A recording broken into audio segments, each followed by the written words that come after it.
नमस्कार, शिक्षालय में आप सभी का बेहद स्वागत है। मेरा नाम है रेणु यादव। यूजीसी नेट में पेपर नंबर 2 अगर आप एजुकेशन ले रहे हैं तो ये लेक्चर आपके काम का है।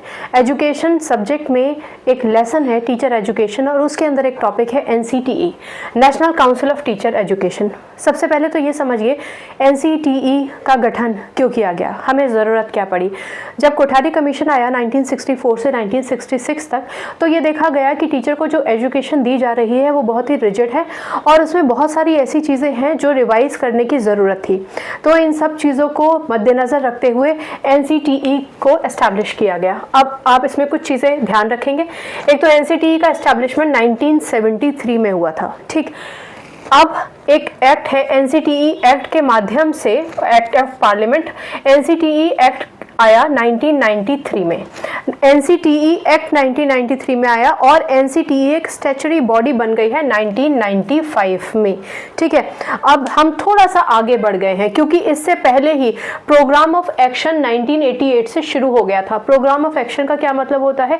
वो प्लान जो टीचर एजुकेशन के लिए बनाया गया था, प्री सर्विस और इन सर्विस टीचर एजुकेशन के लिए जो प्रोग्राम बनाया गया था, उस प्रोग्राम का इनिशिएशन या फिर उसने एक रूप लेना शुरू कर दिया था 1988 से और इसके बाद ये चीज़ें प्रोग्रेस में हो रही थी। एक एक्ट आया 1993 में एनसीटीई एक्ट जो पार्लियामेंट के द्वारा दिया जाता है और उसके बाद स्टैच्यूटरी स्टेटस मिल गया इसको 1995 में, ठीक है।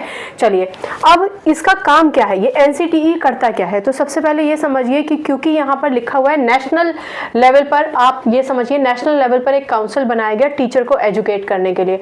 तो अल्टीमेटली अगर हमें हमारे एजुकेशन सिस्टम को एनहांस करना है, अगर हमारे एजुकेशन सिस्टम को हमें बहुत ही पुख्ता करना है तो उसके लिए हमें टीचर्स के एजुकेशन पे बेहद ज़्यादा फोकस करना पड़ेगा। इसका मतलब कि अगर वर्ल्ड लेवल पर कुछ चीज़ें चेंज हो रही हैं, नए डेवलपमेंट्स आ रहे हैं जिनको हम ग्रैस्प करना चाहते हैं, या हम हमारे ही सिस्टम से जो पुराने रहे होंगे उनसे अगर हम कुछ चीज़ें सीख कर कुछ बदलाव लेकर आना चाहते हैं टीचर एजुकेशन तक, तो हमें बड़े लेवल पे करना पड़ेगा और बड़े लेवल पर कोई एक यूनिट ये काम कर नहीं सकती है। इसलिए एनसीटीई अब 750 सेंटर्स इंस्टीट्यूशंस है, ठीक है ना। एनसीटीई अपने माध्यम से डिसेंट्रलाइजेशन करके, डिसेंट्रलाइजेशन का मतलब होता है कि जितनी भी बॉडीज़ हैं उन सबको आप पावर दे दीजिए, उन सबको आप इम्प्लीमेंटेशन के कुछ फ्रीडम दे दीजिए, अपने पास ही पूरी एनर्जी, अपने पास ही पूरी सत्ता ना रखें। ये ठीक वैसे ही है जैसे हमारे घर में कोई कार्यक्रम हो तो एक व्यक्ति सारा का सारा दारोमदार अपने हाथ में नहीं लेता, हम काम को बांट देते हैं, तो डिसेंट्रलाइजेशन करना, ठीक है। आज की डेट में 750 इंस्टीट्यूशंस हैं और उन 750 इंस्टीट्यूशंस में डाइट आता है, आप जानते ही हैं, district institution for education to and training. फिर आ जाता है सीटीई, इसको हम कहेंगे करियर एंड टेक्निकल एजुकेशन देने के लिए। और आ जाता है हमारे पास IASE यानी कि institute of advance studies in education, ठीक है ना। ये हमारे पास बॉडीज़ हैं जो काम करती हैं। इन तीनों ही बॉडीज़ का सबसे बड़ा काम ये है कि टीचर्स को pre service, in service training देना, सर्वेस कंडक्ट कराना, रिसर्च करना, उनके काम को मॉनिटर करना, ठीक है ना। यानी कुल मिलाकर अगर हमें हमारे टीचर्स को अपलिफ्ट करना है, अपस्किल करना है, तो ये सारे के सारे काम हमारे ये इंस्टीट्यूशंस करते हैं, बहुत बेहतरीन तरीके से ये करते हैं, ठीक है ना। IASE इसका खास तौर से ध्यान रखिएगा। बहुत सारे रिसर्च कराना, टीचर्स को एनहांस करना, उनका प्रोफेशनल डेवलपमेंट कराना, pre service, in service training कराना, ये इन यूनिट्स के काम है। चलिए, उसके बाद 16 डिस्ट्रिक्ट स्ट्रक्चर, डिस्ट्रिक्ट लेवल पर अगर हमें टीचर्स को एनहांस करना है तो उसके भी ब्लॉक्स बनाए गए। उसका मतलब BRC और CRC। BRC क्या होता है? ब्लॉक रिसोर्स सेंटर, और CRC क्या होता है? Cluster resource centre. इसका मतलब जो ब्लॉक रिसोर्स सेंटर है वो एक बड़ा लार्जर पार्ट है एडमिनिस्ट्रेशन लेवल पर। इसका मतलब ये हुआ कि ब्लॉक लेवल पर अगर उनको अपने टीचर्स को एनहांस करना है तो 5 से लेकर 10 स्कूल्स के यूनिट बना लेते हैं और फिर वो टीचर्स को अपस्किल करने की कोशिश करते हैं। कुल मिलाकर इन दोनों का काम भी वही है। पहली बात तो ये समझिए, ये दोनों के दोनों गवर्नमेंट स्पॉन्सर्ड सेंटर्स हैं, एनसीटी के अंडर आ रहे हैं ऐसा नहीं है, ये दोनों गवर्नमेंट स्पॉन्सर्ड सेंटर्स हैं। लेकिन गवर्नमेंट स्पॉन्सर्ड सेंटर्स होने के साथ साथ ये जो हमारा NCTE देखता है वही ये भी इंस्टीट्यूशंस देखते हैं। हमने कहा ना कि डिसेंट्रलाइजेशन कर देना है, ठीक है ना। तो अल्टीमेटली ये भी क्या करेंगे कि स्कूल की ज्योग्राफिकल एरिया बिल्कुल ठीक होगा, वो देखेंगे। इसके बाद हमारे जो टीचर्स हैं उनको मेंटर करने का काम करेंगे। इसके बाद हमारे स्कूल्स को मॉनिटर करेंगे ये, और जो नए पेडागोजीज आ गए हैं या जो नए मेथड्स आ गए हैं वो इम्प्लीमेंटेशन हो रहे हैं, इसको इंश्योर करेंगे, ठीक है ना। चलिए, इसके बाद recurrent and continuing program are gain through seminars. बहुत सारे सेमिनार्स, वर्कशॉप्स कंडक्ट कराना, ओरिएंटेशन कोर्सेज कराना अलग अलग लेवल्स पे। सिर्फ आप ये समझ के चलिए कि एक पर्टिकुलर सेक्शन ये चूज़ कर लें कि प्री प्राइमरी या प्राइमरी या एलिमेंट्री को ही चूज़ करना है, ऐसा नहीं है। बड़े लेवल पर, हर एक लेवल पर टीचर्स पूरी तरीके से अपने आप को ग्रूम कर सके, इसलिए ये सारे इनिशिएटिव्स लिए जाते हैं, ठीक है ना। सेमिनार्स कंडक्ट करेंगे, वर्कशॉप्स कंडक्ट करेंगे। सेमिनार्स तो आप जानते ही हैं, वर्कशॉप्स भी आप जानते ही होंगे। बहुत सारी चीज़ें हम इसमें करते हैं, प्रॉब्लम सॉल्विंग करते हैं, हैंड्स ऑन एक्टिविटीज़ होते हैं, रिसोर्स पर्सन आते हैं, बहुत सारे नई एक्टिविटीज़ और ज्ञान देते हैं जो हमारे काम आते हैं। ओरिएंटेशन, अब आजकल तो ये वर्ड स्कूल्स में भी बहुत ज़्यादा फेमस हो गया है। हम स्कूल सेशन की बिगिनिंग से पहले ओरिएंटेशन करते हैं। ओरिएंटेशन का मतलब होता है स्टूडेंट्स को बुलाते हैं अपने कैंपस, पूरे स्कूल के कैंपस से उनको कंफर्टेबल करते हैं, फिर स्कूल्स के बारे में बताते हैं, जिस भी स्कूल में ओरिएंटेशन हो रहा है या कॉलेज में ओरिएंटेशन हो रहा है उसके बारे में बताते हैं, कॉन्शियस करते हैं, और एक तरीके से उनको सोशली हम बिल्कुल कंफर्टेबल कर देते हैं, ठीक है ना। Courses as per professional requirement, तो जिस हिसाब की रिक्वायरमेंट होगी उस हिसाब से फिर अल्टीमेटली हम कुछ कोर्सेज भी टीचर्स के लिए और इनफैक्ट स्टूडेंट्स के लिए भी जो टीचर बनने की प्रोसेस में है उनके लिए कंडक्ट कराए जाते हैं, ठीक है ना। चलिए, अब अगर आ जाए हम पर्टिकुलरली ऑब्जेक्टिव्स पर कि इसके ऑब्जेक्टिव्स क्या हैं, तो ऑब्जेक्टिव्स में planned and coordinated development of teacher education, improve the standard and functioning of the teacher education. सबसे बड़ी बात तो यह है कि टीचर का तो काम है कि सुबह से लेकर दोपहर तक वो पूरी तरीके से बच्चों के साथ है, वो अपनी पूरी वर्थ के साथ बच्चों को एक लेक्चर दे रही हैं। लेकिन अगर वही लेक्चर मोनोटोनस हो जाए, बोरिंग हो जाए और सिर्फ लेक्चर मेथड तक सीमित रह जाए तो बच्चा भी इंटरेस्ट नहीं लेता है। लेकिन अब नए नए मेथड्स इंट्रोड्यूस करके टीचर को नए पूरे करिकुलम जो आया है उसके साथ कंफर्टेबल करके, जो भी टीचिंग एड्स हैं, जो भी टीचिंग किट्स हैं, जो भी इक्विपमेंट्स हैं, जो भी ऑडियो वीडियो एड्स हैं, उन सारे एड्स, किट्स, इक्विपमेंट्स, इंस्ट्रूमेंट्स और नए पेडागोजीज को अगर हम पूरी तरीके से आत्मसात कर लें तो हम एक बेहतर एजुकेशन दे पाएंगे अपने स्टूडेंट्स को, और यही पूरा का पूरा इस यूनिट का पर्पस भी है, ठीक है।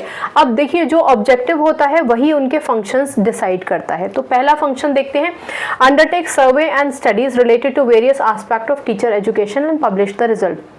एक होता है हमारा कि टीचर नॉलेज सर्वे, TKS, टीचर के पास कितनी नॉलेज है उसका एक सर्वे कंडक्ट अगर कर लिया जाए तो हमें ये पता चल जाता है कि टीचर जो उसके पास नॉलेज है वो कितनी एप्ट है, और फिर अगर वो क्लासरूम में पढ़ा रही है तो क्लासरूम का एनवायरनमेंट पॉजिटिव कैसे रखा जाए वो भी टीचर को सिखाया जाता है टीचर ट्रेनिंग के माध्यम से। तो सबसे बड़ी बात कि टीचर के एजुकेशन पर उससे रिलेटेड वेरियस एस्पेक्ट्स, अब बहुत सारे एस्पेक्ट्स होते हैं। एक तो क्लास कंट्रोल होता है, फिर हर एक बच्चे पे ध्यान देना, एक बड़ी मतलब बहुत सारे पॉइंट्स हैं। कुछ पॉइंट्स अगर हम मोटा मोटा बात करें तो क्लास कंट्रोल हो गया, हर बच्चे पे ध्यान देना, सबका ओवरऑल डेवलपमेंट होना, होलिस्टिक डेवलपमेंट होना, इंटीग्रेटेड आर्ट सब्जेक्ट, म्यूजिक हो गया, स्पोर्ट्स हो गया, उसमें भी बच्चा पार्टिसिपेट करे, इंग्लिश है या हिंदी है या जो भी रीजनल लैंग्वेज भाषा वो पढ़ रहा है, जिस भी क्षेत्र से आता है उस भाषा में भी अच्छी तरीके से वो अपने आप को कंफर्टेबल महसूस करे, मैथमेटिक्स आए, साइंस आए, और बच्चा डिप्रेशन में भी ना चला जाए, ओवर ज़्यादा अपने चीज़ें अपने ऊपर ना ले ले, यानी कि पूरी तरीके से ऐसा ना हो जाए कि किताबी कीड़ा ही बन जाए जैसे बुकवर्म हमारे ज़माने में कहते थे, या फिर पूरी तरीके से खेल में ही ना चला जाए, या अगर उसके अंदर क्रिएटिविटी है तो वो क्रिएटिविटी बाहर निकल कर आए। बहुत सारी चीज़ें हैं जो हमें टीचर के डिफरेंट एस्पेक्ट्स होते हैं, तो उन सब का सर्वे करना, स्टडी करना, और उसके बाद जो भी चीज़ें हैं उनका रिजल्ट, उनका एक आउटपुट देना।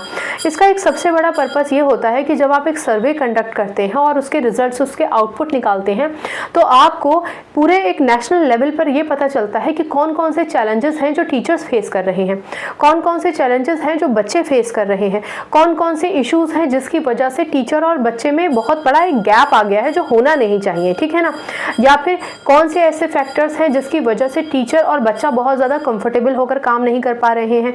कई बार ऐसा होता है ना कि हमारे समय में तो बच्चे को खोलते ही नहीं थे। खोलने का मतलब है बच्चा जो हिचकिचाता था फर्स्ट स्टैंडर्ड में, वो 12th स्टैंडर्ड तक भी सबसे शाय बच्चा है, और टैग लगा दिया और भेज दिया।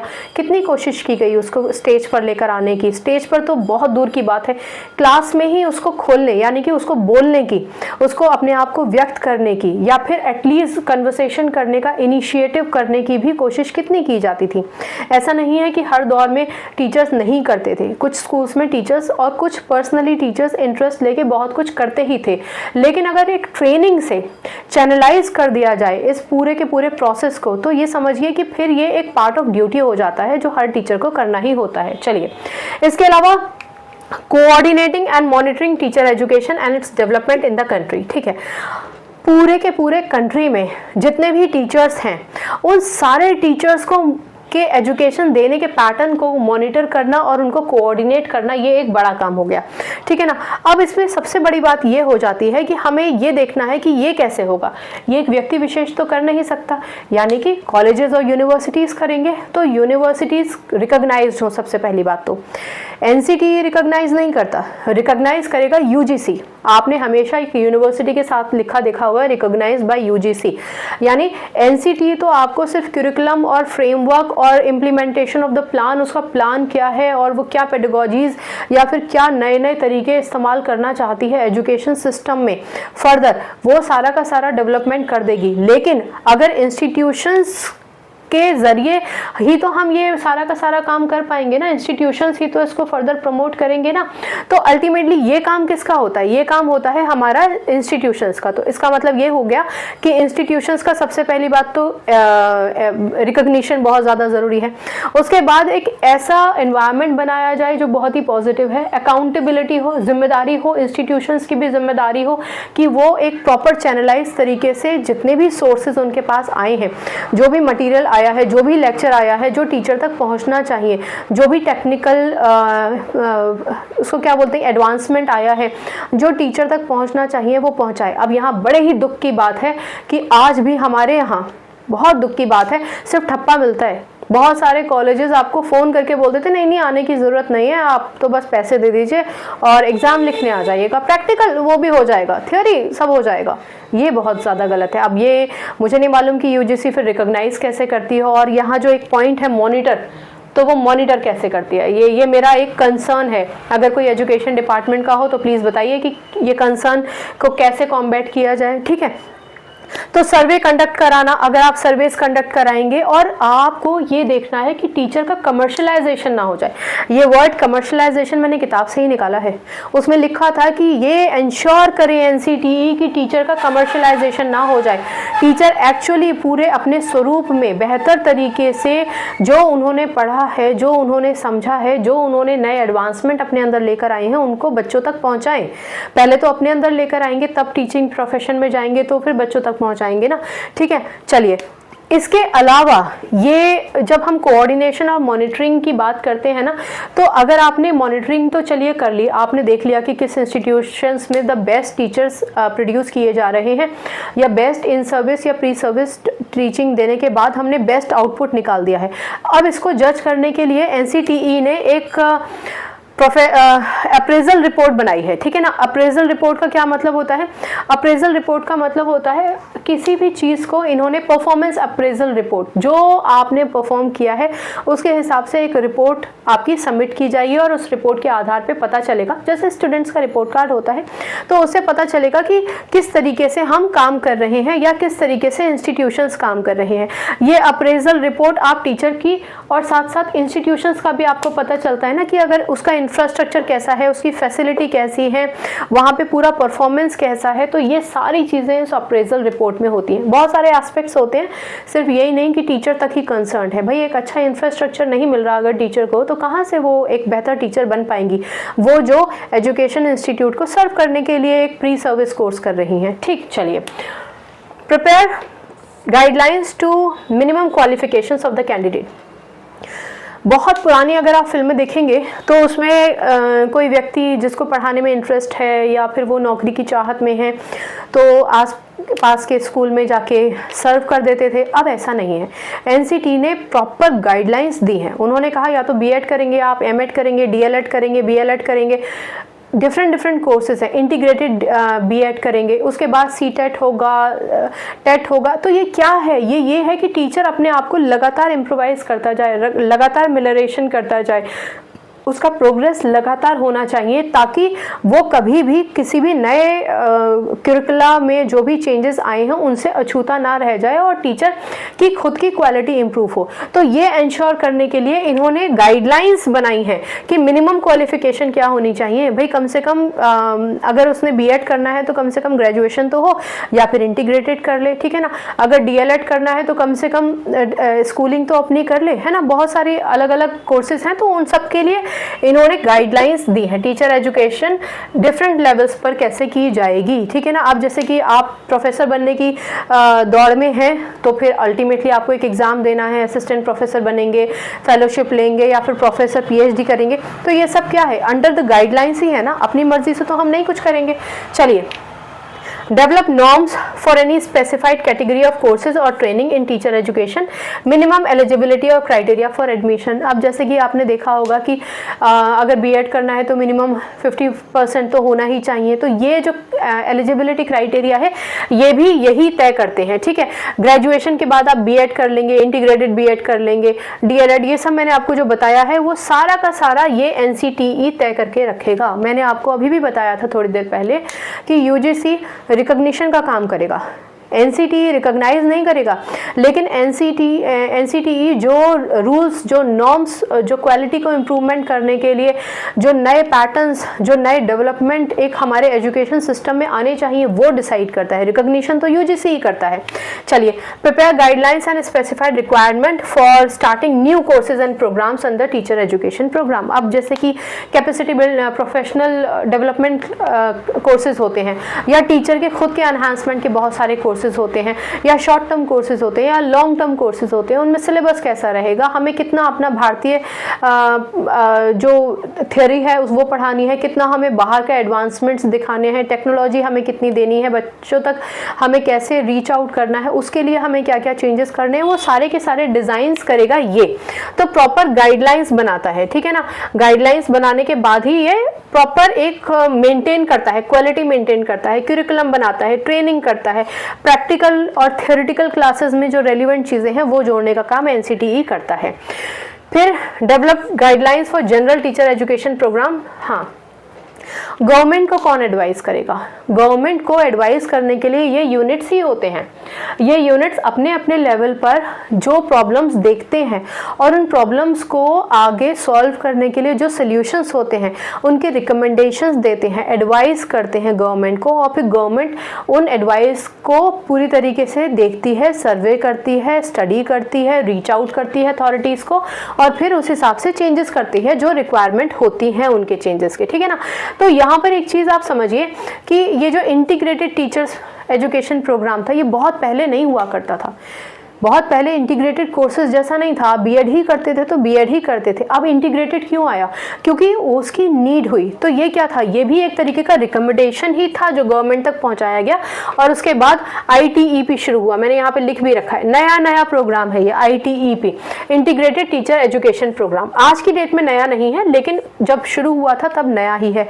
अब न्यू एजुकेशन पॉलिसी आ गई है 2020 में, आपने पूरा उसका फ्रेमवर्क पढ़ा है। तो न्यू एजुकेशन पॉलिसी के हिसाब से तो बहुत कुछ बदल गया ना, तो वो टीचर्स तक कैसे पहुंचेगा, ये इंश्योर करता है एनसीटीई कि हमारे जितने भी इंस्टीट्यूट्स हैं उन सारे इंस्टीट्यूट्स तक हमारे जो रिसोर्स पर्सन है, जो मटेरियल है, जो करिकुलम है, जो रिवीजन है, जो नई चीज़ें हैं, टेक्नोलॉजी है, ऑडियो विजुअल है, प्रेजेंटेशंस हैं, प्रोजेक्ट्स करने के तरीके हैं, बच्चों को एनालाइज करने के तरीके हैं, वो पहुँच जाए, ठीक है। चलिए, to advise central government on matters like teacher education. Central government को बताएगा कि टीचर एजुकेशन और उसमें क्या क्या बदलाव चाहिए, प्री सर्विस तो होनी ही चाहिए, इन सर्विस ट्रेनिंग भी होनी चाहिए। अगर आप मेरी उम्र के हैं तो हमारे टाइम में हमने हमारे किसी टीचर को इन सर्विस ट्रेनिंग लेते नहीं देखा था। अब तो स्कूल्स में इन सर्विस ट्रेनिंग होती है, उसका एक शोर भी मचता है, बच्चों को भी पता होता ही है। लेकिन ये सब चीज़ों की ज़रूरत क्यों पड़ी? क्योंकि देखिए समाज बदल रहा है, जैसे जैसे हमारी सोशियो इकोनॉमिक कंडीशंस डेवलप होंगी और जैसे जैसे हम टेक्नोलॉजी के माध्यम से आगे बढ़ेंगे, हम ये देखेंगे कि अगर हम पीछे रह रहे हैं तो हमें कैसे आगे बढ़ना है। अगर हम आज की डेट में डेवलप्ड नेशंस को देखते हैं तो हमें डेवलपिंग से लेकर डेवलप बनने के लिए सबसे ज़्यादा मजबूत जो इम्पोर्टेंट पार्ट है हमारे पूरे नेशन को आगे बढ़ाने के लिए, वो एजुकेशन है। पढ़ेगा इंडिया तभी तो बढ़ेगा इंडिया, ठीक है। तो वो पढ़ेगा टीचर से, और टीचर पढ़ेंगे इन गाइडलाइंस के हिसाब से तो बेहतर नेशन बनेगा। Evaluation of करिकुला for teacher education and periodical review. Periodical review का मतलब होता है थोड़े थोड़े समय में रिव्यूज़ लेते जाइए। एक रिव्यू जब मिलता है ना एजुकेशनल इंस्टीट्यूट्स को, तो उनको पता चलता है कि ये जो हमने प्रोजेक्ट पायलट प्रोजेक्ट के तौर पे चलाया था, ये ठीक है भी या नहीं, इसका आउटपुट कैसा निकल रहा है, ये फ्रूटफुल है या फिर ये कहीं से डैमेजिंग है। तो उस हिसाब से फिर फर्दर एक्शंस लिए जाते हैं। Okay fine. तो यहाँ पर with respect to the review of curricula, इसका मतलब क्या हुआ भाई, ये तो हम डिस्कस कर ही चुके हैं कि भाई मिनिमम क्वालिफिकेशन देखेंगे, प्रोफेशनल कंडक्ट कैसा होगा वो हम देखेंगे। अब पुराने टाइम में क्या, बच्चे को कुछ नहीं है, क्लास के बाहर चले जाओ, मुर्गा बन जाओ, हाथ ऊपर करके खड़े हो जाओ, राउंड लगाइए, 100 राउंड लगवा दिए, कॉपी पे लिखो आई एम सॉरी, रबिश। ये कोई हेल्पफुल एक्टिविटी नहीं थी। प्रोफेशनल डेवलपमेंट इसीलिए ज़रूरी है कि भाई आप खुद को प्रोफेशनली डेवलप कीजिए, खुद को देखिए कि हमें कहाँ कहाँ किस किस तरीके से इंक्लाइन होना है और बच्चों को समझना है, ठीक है ना। तो ये अल्टीमेटली हमारा खुद का अपना प्रोफेशनल डेवलपमेंट, हमारी अपनी सब्जेक्ट की नॉलेज, हमारी एथिकल वैल्यूज़, इसके अलावा जो टीचर को सर्विसेज आप देंगे, इन सर्विस ट्रेनिंग अगर आप देंगे तो उसके लिए आपको रिसोर्स पर्सन चाहिए होंगे। रिसोर्स पर्सन एक नए कोर्स को, किसी नई चीज़ को इंट्रोड्यूस करके आपके पास आएंगे, तो वो भी एक कोर्स करके आएंगे और आपको भी कहेंगे कि एक पर्टिकुलर कोर्स कीजिए। इसके अलावा अगर आपको इवैल्यूएशन करना है और सर्विस देनी है टीचर्स को ट्रेनिंग की, तो डेफिनेटली फिर आपको रिकॉर्ड बनाने पड़ेंगे, रिसर्च करनी पड़ेगी, सर्वे करने पड़ेंगे, और सर्वे करने के बाद फिर आपको ये सब मॉनिटर करना पड़ेगा और कोऑर्डिनेट करना पड़ेगा। तो ये दुनिया भर की चीज़ें जो अभी तक आप तक पहुंची हैं, सब एनसीटीई करता है, और एनसीटीई के अलावा ये सारे इंस्टीट्यूट्स करते हैं, ठीक है ना। डिसेंट्रलाइजेशन याद रखिएगा, किसी भी एक चीज़ की पूरी जिम्मेदारी लेकर बैठा है ऐसा नहीं है, नहीं, ड्यूटीज़ बांट दी हैं, अपना जो पैटर्न था, अपना जो प्लान था वो भेज दिया है सबको ब्रांचेस में। अब सारी ब्रांचेस अपने अपने लेवल पर उसको एग्जीक्यूट करने पर काम करती हैं। चलिए, to review progress of the plan of teaching, ये वही आ गया कि भैया रिव्यू करो लगातार, और फिर आप इसको submitted by central and state government, state level पर, सेंट्रल लेवल पर जो भी चीज़ें नई नई आई हैं, जो भी इम्प्लीमेंटेशंस हुए हैं, भले ही वो इंटीग्रेटेड ITEP हो, इंटीग्रेटेड टीचर एजुकेशन प्रोग्राम हो, या फिर वो नए पेडागॉजीज हो, या फिर नए करिकुला में अगर आपने रिविजन्स किए हैं वो, या फिर अगर आपने NEP लेकर आए हैं, तो अब आ गया, सब कुछ आ गया। अब उसके बाद जब हमने टीचर को ट्रेन किया, ट्रेन करने का प्रोसेस था, जो सर्विस, जो रिपोर्ट्स आते हैं, उसके हिसाब से फिर हमें पता चलता है कि कौन सी चीज़ें हमारे लिए बेहतर हैं, जैसे हमने ऊपर डिस्कस किया। तो ये सारी रिपोर्ट सेंट्रल और स्टेट गवर्नमेंट तक जाती है, और उसके बाद फिर फर्दर अगर हमें किसी तरीके का डेवलपमेंट चाहिए, फिर भले ही वो इंफ्रास्ट्रक्चर में हो, फिर भले ही वो लैब में हो, फिर भले ही वो किट्स में हो, एड्स में हो, जो एजुकेशन इम्पार्ट करने के लिए ज़रूरी है, उसमें फिर बदलाव लेकर लाए जाते हैं। अप्रूवल दिया जाता है टीचर एजुकेशनल इंस्टीट्यूट्स को। टीचर एजुकेशनल इंस्टीट्यूट्स पर्टिकुलरली जहाँ से टीचर, एक स्टूडेंट एक टीचर बन के निकलता है, जहाँ से B.Ed कोर्स करता है, BLED करता है, DLED करता है, ठीक है ना। टेट और CTET तो वो कॉम्पिटिटिव एग्जाम हो गया जिसको वो देता है एक अपने आप को प्रूव करने के लिए अलग अलग लेवल्स पर। To lay down norms for maintaining standard of teacher education, ये हम ऑलरेडी डिस्कस कर चुके हैं। सुपरवाइज करना टीचर के एजुकेशन प्रोग्राम्स को, जितने भी टीचर एजुकेशन प्रोग्राम्स हैं उनको सुपरवाइज करना, और उनके हिसाब से फाइनेंशियल असिस्टेंस भी प्रोवाइड करना। टीचर्स के लिए एक बेहतर प्रोग्राम और फाइनेंशियल असिस्टेंस देने का काम भी आपका इस यूनिट में आ जाता है, ठीक है। अच्छा, ये जो रिव्यू वाली बात थी ना, अब आप देखिए रिव्यू करने के लिए हमारा भारत अच्छा खासा विशाल, हम बड़ा देश है और हमारी पॉपुलेशन भी बहुत ज़्यादा है। तो एक ड्यूटीज तो इन्होंने बांट दी, guidelines, curricula, framework, teaching, implementation, survey, ये दुनिया भर की चीज़ें, प्री सर्विस, इन सर्विस, तो इन्होंने बांट दिया। लेकिन अगर पर्टिकुलरली इनको प्रोग्रेस देखना है टीचर्स का, तो इन्होंने क्या किया, इन्होंने बना दिए आरसीज, ठीक है ना, रीजनल कमिटी। रीजनल कमिटी का मतलब रीजन्स को देखिए, तो नॉर्थ, साउथ, वेस्ट और ईस्ट। तो जो नॉर्दर्न रीजन है उसे एनआरसी कहते हैं, उसका जो ऑफिस है जयपुर में है, हेडक्वार्टर इसका दिल्ली में ही है। बेंगलुरु में है हमारा सदर्न, ठीक है ना। फिर भुवनेश्वर में है हमारा ईआरसी, ये ईआरसी है, ये एसआरसी है, और भोपाल में वेस्टर्न एरिया देखते हैं, डब्ल्यूआरसी।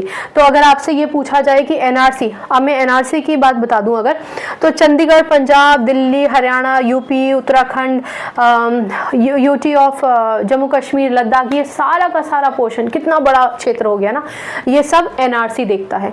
ऐसे ही साउथ में बेंगलुरु बता दिया मैंने आपको, ईस्टर्न में भुवनेश्वर और वेस्टर्न में भोपाल बता दिया। ये सारे के सारे जो रीजनल कमिटीज होती हैं, क्या क्या करते हैं, ये देखते हैं कि एजुकेशन, टीचर एजुकेशन प्रोग्राम जो यूनिवर्सिटीज दे रही हैं, वो यूनिवर्सिटीज रिकॉग्नाइज्ड भी है या नहीं, या बस ऐसे ही चला दिया उन्होंने और यूजीसी को पता ही नहीं है। बहुत बार ऐसा होता है, ठीक है। तो ये इंश्योर करती हैं कि सारी की सारी यूनिवर्सिटीज रिकॉग्नाइज्ड हो यूजीसी। यूजीसी क्या करता है, ओवरऑल यूनिवर्सिटी रिकॉग्निशन देखता है, पूरी यूनिवर्सिटी रिकॉग्नाइज्ड हो ये देखता है। और एनसीटीई क्या करता है, regulate teacher training program and give its approval. ये क्या करता है, टीचर ट्रेनिंग प्रोग्राम्स को, एनसीटीई टीचर ट्रेनिंग प्रोग्राम को रेगुलेट करता है, और अगर कोई करिकुला या फिर कोई कोर्स डेवलप करना है तो उसका अप्रूवल देता है, ठीक है ना। क्लियर हो गई ये बात। चलिए इसके अलावा दो तीन बातें और समझिए। एनसीटीई ने ही यूजीसी को रिकमेंड किया कि वो HECI बनाए, यानी कि higher education commission of India बनाए, unified higher education commission of India. इसके अलावा इन्होंने ही एनसीईआरटी को एडवाइस किया। अभी हमने दो वर्ड्स पढ़े थे ना, रिकमेंडेशन और एडवाइस। इन्होंने ही एनसीईआरटी को एडवाइस किया कि NCFTE बनाए, यानी कि national curriculum framework for teacher education. आप देखते होंगे कि एनसीईआरटी भी अपने टीचर्स को pre service, in service training देती है। आप एनसीईआरटी का पूरा टॉपिक पढ़ चुके हैं, अगर आप चाहेंगे तो उसको पूरी तरीके से एक बार देख लीजिए, आपको चीजें ज्यादा समझ में आएंगी। Okay fine. तो यहां पर हमारा ये जो पूरा का पूरा सिस्टम है वो पूरा मैंने आप तक पहुंचा दिया है, किस तरीके से ये डेवलपमेंट्स होते हैं। यहाँ पर कुछ चीज़ें हैं जैसे कि CRC, BRC, ये बड़े टॉपिक्स हैं, इनका हम सेपरेट भी एक लेक्चर ले लेंगे, ठीक है। और एनीवे ये हो गया आपका NCTE। बड़े वीडियो को छोटे छोटे शॉर्ट्स में डाल देते हैं। वीडियो का लिंक डिस्क्रिप्शन में मिल जाएगा, आप चाहेंगे तो पूरा वीडियो देख लीजिए। इस पूरे लेक्चर में जितनी भी चीज़ें थी वो मैंने कवर कर ली हैं। इसके अलावा कुछ एक अलग से चीज़ें भी मैंने आपको बता दी हैं, क्योंकि स्पेस नहीं थी तो मैंने यहाँ लिख लिया था हल्के हल्के से, जो मैंने आपको पूरा पढ़ के सुना दिया है, ठीक है। अगर इसमें कहीं कोई प्रॉब्लम होती है तो आप पूछ लीजिएगा। याद रखिएगा कि जो हमारा DPEP होता है, डिस्ट्रिक्ट प्रोग्राम होता है एजुकेशन के लिए, ठीक है ना, यानी कि district primary education programme 1st से लेके 5th तक देखता है। और सर्व शिक्षा अभियान मैंने आपको बताया कि 6 से लेके 14 साल तक की उम्र, यानी कि एलिमेंट्री एजुकेशन 1st से लेके 8th स्टैंडर्ड तक के लिए पर्टिकुलरली होता है, ठीक है ना। ये जितने भी यूनिट्स हैं ये सब प्री सर्विस, इन सर्विसेज देते हैं, ठीक। उसके बाद इनके आप नाम भी याद रखिएगा, है ना। और ठीक है, ये DPEP का लॉन्च 1994 में हुआ था, 1994 में, ठीक, फाइन। तो NCTE यहाँ पर हमने कवर कर लिया है। अगर आपको कोई कन्फ्यूजन होगा तो पूछ लीजिएगा, कुछ और ऐड ऑन करना है तो ऐड ऑन भी कर सकते हैं। अगर कहीं कोई चीज़ समझ में नहीं आती है तो फील फ्री टू आस्क, पूछेंगे तभी डाउट क्लियर होगा, ठीक। बाकी शिक्षा सब्जेक्ट से अपना संबंध, अपनी केमिस्ट्री अच्छी बनाइए, शिक्षा ले आइए। अगली बार मिलने तक अपना ख्याल रखिए, खुश रहिए, सकारात्मक रहिए, और सिलेक्शन होने के लिए जो जो चीज़ें आपको पढ़नी है ज़रूर पढ़िए। नमस्कार।